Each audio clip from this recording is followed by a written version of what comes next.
Arthur Dahl, one of our valued keynote speakers of the ebbf Virtual Conference 2020 on Rethinking Success.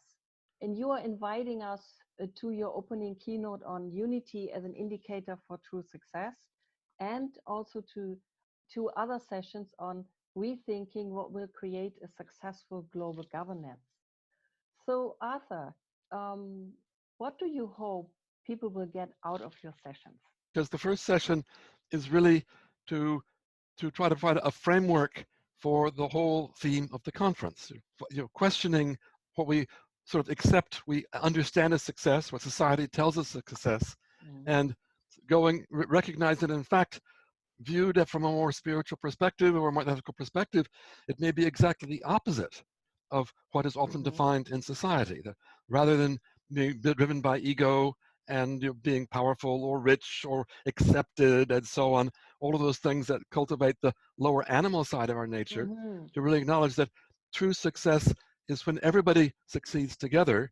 We are humble, we are selfless, we are serving others, and as a result, all of us succeed. And we see the perfect example with the pandemic at the present time, where, in a sense, success as a society of not spreading the virus means holding back, avoiding too much contact, all those things that are respecting others, thinking about others rather than just about ourselves. Thank you, Arthur. That sounds quite promising, and I'm really thrilled to join and work with you in these sessions. Thank you for this.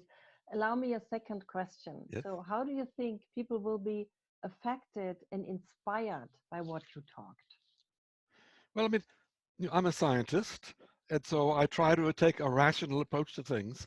At the same time, if you don't combine that with an ethical or moral or spiritual dimension, you can get an intellectual understanding that doesn't lead to changes in behavior. You really need to feel something and not just think about it in order to change behavior. So to the extent that the whole conference, my proposals and others, can demonstrate how adding that spiritual dimension, adding that emotional and moral, ethical dimension is what really makes the difference. And what reinforces all the things we try to do at other levels, I think that will help people go back and say, I actually have the tools to make a difference. This is something that we can all work on to bring change in the world today.